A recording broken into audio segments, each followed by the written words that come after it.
So good morning, good evening, good afternoon, everyone, wherever you are. Thank you so much for joining us. Today, I'm going to talk about our solar system and the effect of space weather on other planets. In other words, auroras.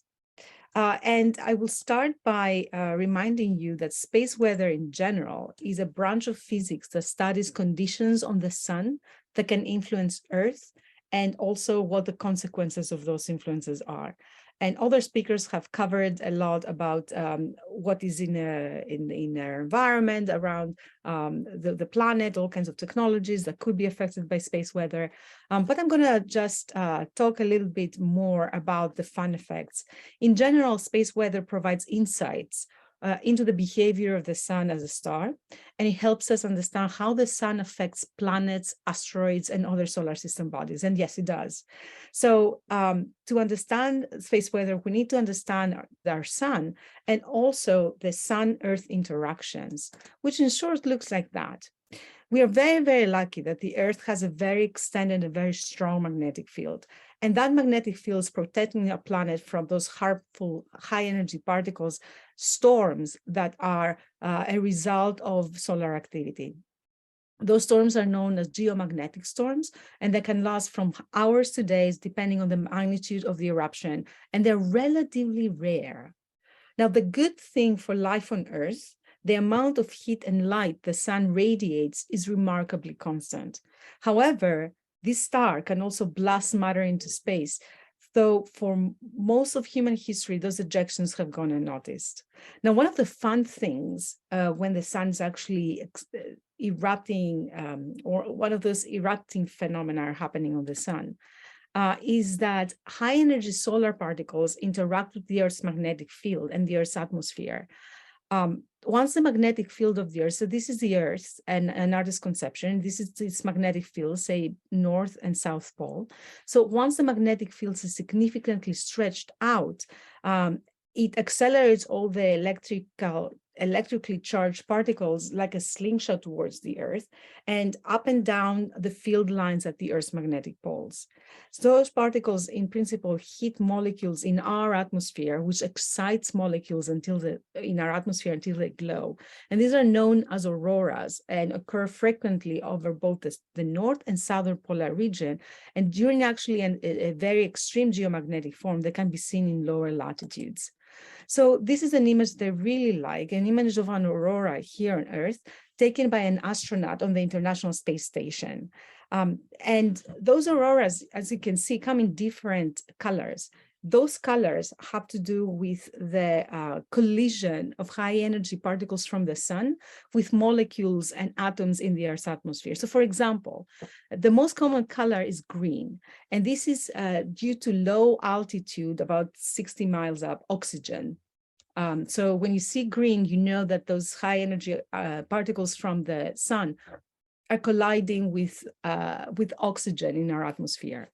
Red is also oxygen, but this is occurs in much higher altitude. So say about 200 miles up. Blue is nitrogen, and it's barely seen here, but there are lots of beautiful pictures of auroras that show this combination of red, blue, and green on the Earth's atmosphere. I hope that you will be able at some point to actually go to a location where you can see auroras. They're absolutely amazing. Now, there are lots of web pages and government agencies that provide information and predictions of when aurora would occur. But, at the same time, so these are auroras here on our planet. What we know from the Earth is that if a planet has an atmosphere and a magnetic field, it probably has an aurora. So at some point, it's an open question. Do we have auroras in other bodies of our solar system? And do we see them? Are they caused by the same reasons that they're caused here on Earth? So today we're going to explore the presence and cause of auroras in other bodies in our solar system. And we'll start with the Earth's sister planet, Venus. Now, Venus is a very bizarre planet overall. It completely lacks a magnetic field. There is no magnetic field on Venus. So if auroras on the Earth are caused by interaction between our planet's magnetic field and the high energy particles that come from the sun, so we would not really expect Venus to have northern lights or auroras, right? Well, here's a very interesting observation. For 40 years, astronomers have puzzled over some strange green signals that have been seen in images of Venus.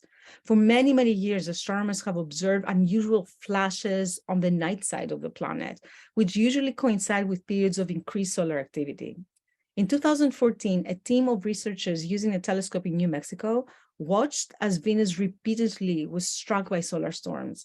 And each time, signals of this green excited oxygen appear.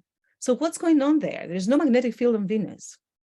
The interesting thing is that Venus is a little bit closer to the sun than the Earth. So that evidence from ground-based observations, combined with observations collected by the European Space Agency's Venus Express spacecraft, suggests that actually the sun's own magnetic field carry all the way to the planet on the solar wind. So it surrounds Venus. So Venus's aurora comes as a combination of high energy particles hitting the Venus atmosphere, but the magnetic field that enables those particles to get to the atmosphere is the sun's. So as a result, unlike here the Earth, auroras on Venus are not limited on the poles. The light is diffused and it happens in spotty areas all around the planet. They differ in shape and intensity, and some of them actually cover the entire disk of the planet. Because of the atmosphere of Venus, though, is really very dense. If you were on the surface of Venus, you wouldn't be able to see those auroras. We can see them only from space. Cool thing, right? So how about Mars, our system planet? Mars has an extremely weak magnetic field. And Mars orbits twice as far from the Earth, from the sun, as Venus. So do we have auroras? Well, this is very interesting and somehow debatable, but those images show the sudden appearance of bright equivalents of auroras on Mars during a solar storm. The purple-white color that you see here shows the intensity of ultraviolet light that is given off by aurora, what we think is aurora on Mars, and it's on the night side of Mars before and during an event. So you can see more or less that there's something going on there that amplifies this kind of storm, this kind of lights on the surface of Mars as we see it from space during a very strong solar event. Now, the auroral emission appears brightest at the edge of the planet here, where the line of sight passes along the length of the glowing atmospheric layer. This is actually an image that was taken in 2017 by the ultraviolet spectrograph on the MAVEN spacecraft. Now, nearly 2 decades ago, ESA's Mars Express spacecraft picked up a very similar and surprising glow in the planet's upper atmosphere. So it turns out that if this is aurora, Mars's auroras are like nothing else that we've ever seen in space. And those regions actually where those lights appear correspond with areas where Mars's remnant magnetic field is strongest. So as charged solar particles hit the planet, they interact with the magnetic field, like a little patchy magnetic field on the planet, and that these kind of produce faint scattered auroras. But what's interesting is that it wasn't until 2022, brand new data, that we actually confirmed that Mars does have auroras, even without a global magnetic field, and we figured out why. We know that Mars's global magnetic field decayed very early on the planet's history, and it leaves behind just fossils of magnetism that are preserved in minerals in the crust. Ultraviolet images of Mars at night showcase that auroras tend to form right next to those magnetic fields. And, makes sense if the magnetic field lines are required for particle acceleration. These auroras, these images are from the Emirates Mars mission, very recent. And new analysis has confirmed that those local magnetic fields are the ones that interact with the solar wind and produce Mars's aurora. So this aurora depends mostly on the orientation of the solar wind magnetic field. So it has to actually hit at specific points on the Mars's atmosphere, as opposed to being picked up, the solar wind being tapped by the global magnetic field and being directed towards magnetic poles. 3 different planets, 3 different aurora types. Well, how about the large giant planets in our solar system? Gas giants are completely different. Everything is more extreme and it's much more intense. And here is Jupiter. Jupiter's version of northern lights was discovered nearly 40 years ago by Voyager 1. And Voyager 1 saw the auroras here actually, on Jupiter in 1979, but it wasn't until 1990 that researchers realized that there was far more going on than what we initially expected, and that those auroras are much bigger than they first believed. Unlike the Earth, where the aurora comes and goes based on the strength of the solar wind as it hits our magnetic field, the auroras on Jupiter never stops. Is this electric blue aurora that glows above the planet's north and south pole. I will see here from images from the Hubble Space Telescope. Jupiter gets hit with a steady dose of charged particles also from its own moon, its own volcano moon, Io. So the Hubble Space Telescope, also watched the aurora over an extended and especially active period back in 2016. And what it noticed is that the measurement of the solar wind on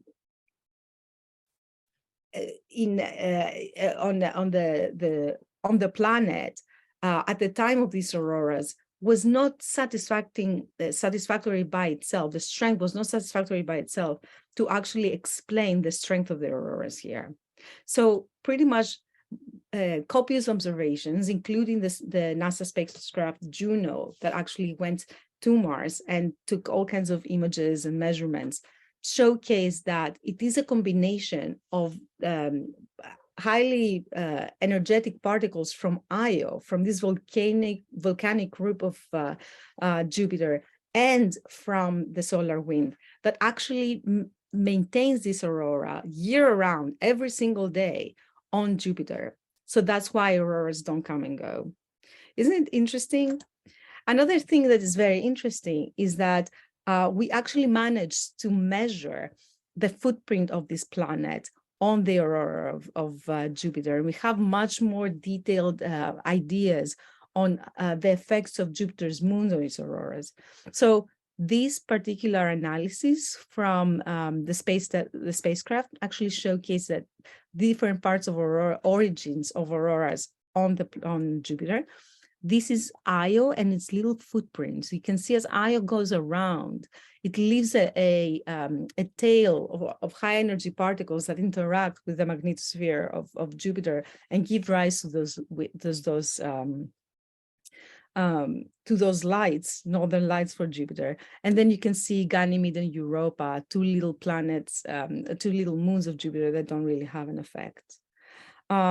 The interesting thing is that there has been a very recent image of Jupiter that was released very recently and comes from the newly launched NASA-ESA JWST telescope, James Webb Space Telescope.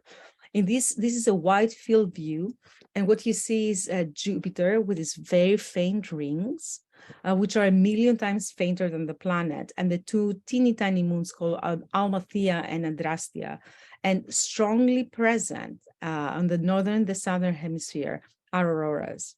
But Jupiter's magnetic field is about 20,000 times stronger than the Earth's, and Jupiter is spinning really quickly. So that is also contributing to the fact that those auroras stay on Jupiter forever and ever, all year round. Moving to Jupiter's little brother, Saturn.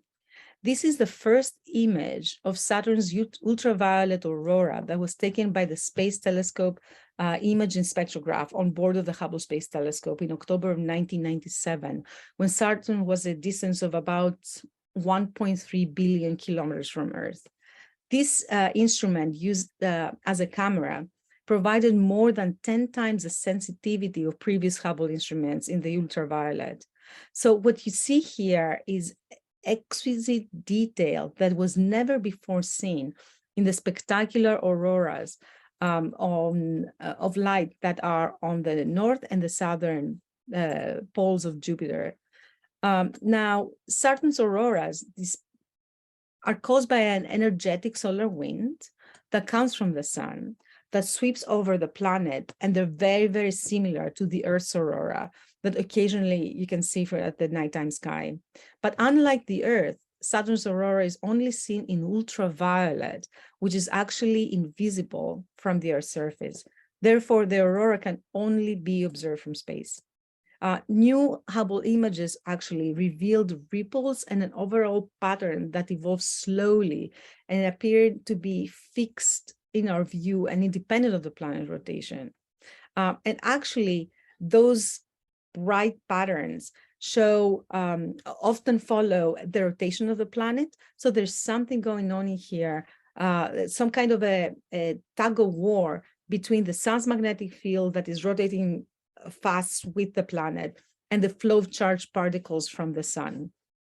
So although it might look very similar to the Earth, Saturn has its own little quirks.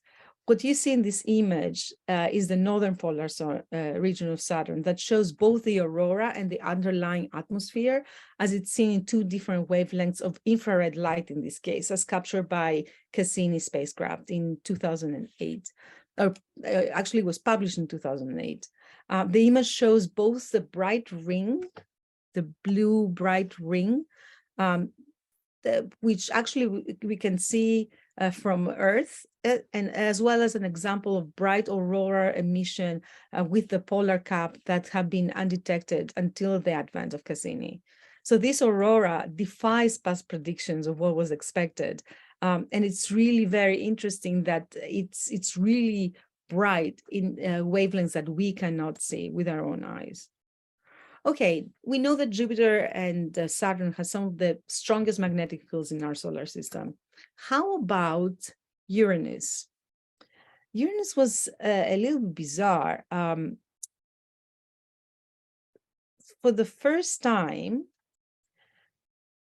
the Hubble Space Telescope, through its Space Telescope Imaging Spectrograph, managed to see what appeared to be bursts, very powerful bursts of solar wind traveling from the sun to the planet. And it seems that these bursts are very similar to what you would expect from auroras. Now, you just watch these auroras over time. The team discovered that these shimmering regions rotate with the planet.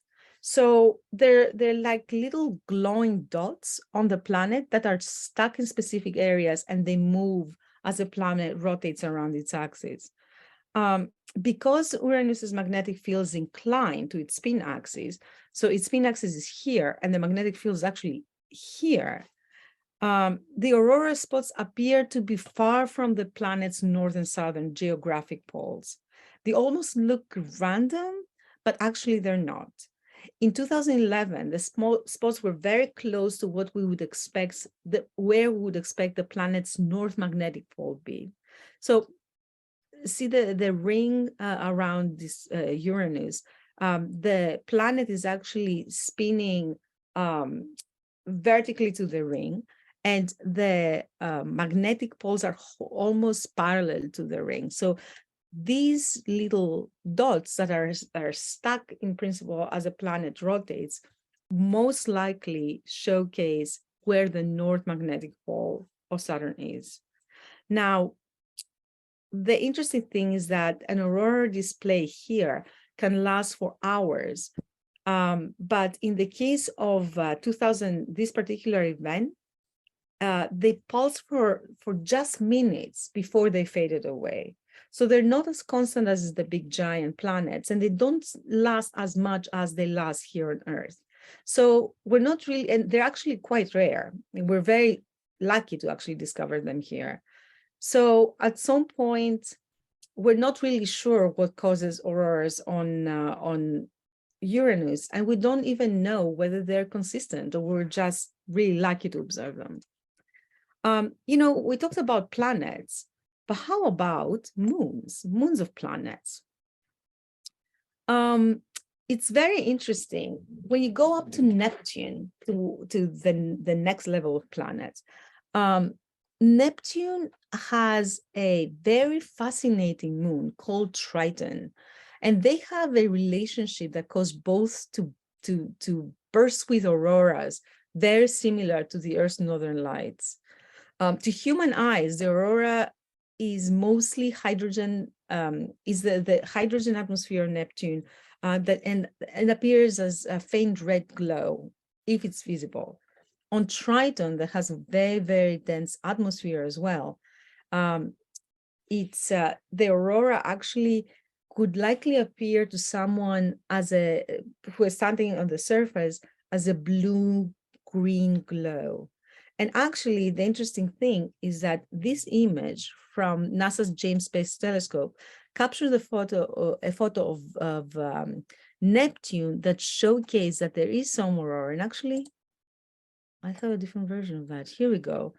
As methane ice clouds are struck by high energy particles on this particular object, on this particular planet. And something very similar appears on its own moon, Neptune. Now we know that, or Triton. Now we know that Neptune has a magnetic field, so perhaps we expect those kind of auroras to be there. Triton doesn't. Triton is actually within the magnetosphere of Neptune. So we're not really sure if this is a very good example of interactions between the magnetic field of a planet and its moon that actually triggers auroras. So I talked about 7 different planets, sorry, including our Earth. Then each one seems to have some kind of auroras or northern or southern light, but the cause seems to be very different. At the same time, the reason for the aurora is pretty much high energy particle from the Earth, from the sun, interacting with each planet's atmosphere. So we know that much, that is actually universally true in all objects in our solar system. Now, here's the interesting thing. In 2018, astronomers discovered a huge gas planet about 20 light years away, and it gave them a very, very long name. Now, this particular planet has a mass of 13 times greater than Jupiter. So it's a very large object. But what's special about it is that it roams in our galaxy without a home star. So it doesn't have its own sun. It's just by itself. This planet is called Rogue Planet. And it's an example of very small categories of exoplanets that have been discovered in our galaxy that do not have any star attached to them. And what we believe is going on is that these worlds were either formed without a star somehow, or they were flung from the solar systems for their own stars. Now, this particular planet seems to have a magnetic field that is millions of times stronger than the Earth's. And actually, theoretically, it could have auroras. In 2018, a study in the Astrophysical Journal actually presented data from radio observations. And actually, those data showcase what we call auroral kilometric radiation. It's actually something very similar to aurora that appeared in on this planet. And remember, this is an artist's conception. We can't actually look at the planet itself. But if we were close, that's what scientists believe is going on in there. And the aurora is detected in radio. Now, there's no star. So what's going on in here? There are lots of speculations that are going on in there, and we definitely don't have proof of what's going on. For this particular planet, maybe this particular planet has a moon, like a very volcanically moon, feeding the planet in high energy charged particles, like, for example, Jupiter and Io. Or, like so many other aurora mechanisms, this is something that we just don't know how to explain yet. So active research, lots of things going on in there. Similar signals, radio signals have been detected in other planets outside our solar system. And these are considered to be as a result of an interaction between the planet and its host star. So the planet itself is as part of inside the magnetosphere of its host star, and that is what is helping give rise to those high energy particles in the atmosphere of those planets. So while we're exploring objects outside our solar system, we're looking at space weather around other stars. One of the things that is being revealed is that perhaps auroras do exist in planets outside our own. There's lots that we can talk about, but I'm pretty sure that you're very eager to go to the next speaker as well. I'm going to just leave you with a couple of resources from the American Meteorological Society that I am representing, where you can actually learn about space weather. Space weather is actually part of weather, right? Which we actually, we provide those resources and web pages of from NOAA's Space Weather Prediction Center, spaceweather.com, SOHO, a space satellite that is out there and is taking all kinds of data. And actually, if you want to learn more about space weather and weather in general, you can join the AMS Weather Band. The Weather Band is an initiative that we launched a couple of years ago, and it's a vibrant global community of enthusiasts and professionals that are focused towards bringing a collaborative, innovative, and educational approach to weather and climate. This is science for all. So with that, I am going to leave you with my information, my very favorite image ever of the pale blue dot. This is Saturn. This is same here, Stella. And ask if there are any questions for me.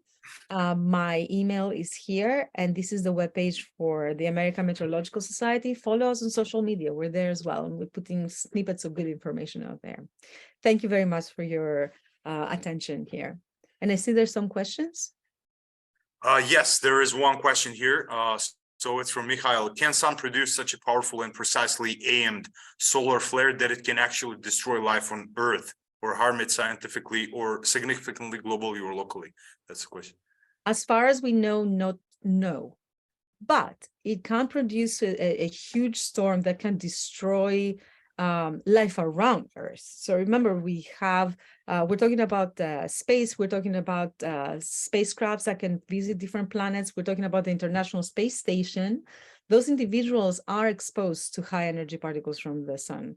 And actually a whole bunch of telecommunication satellites and observation satellites and weather satellites are around the Earth.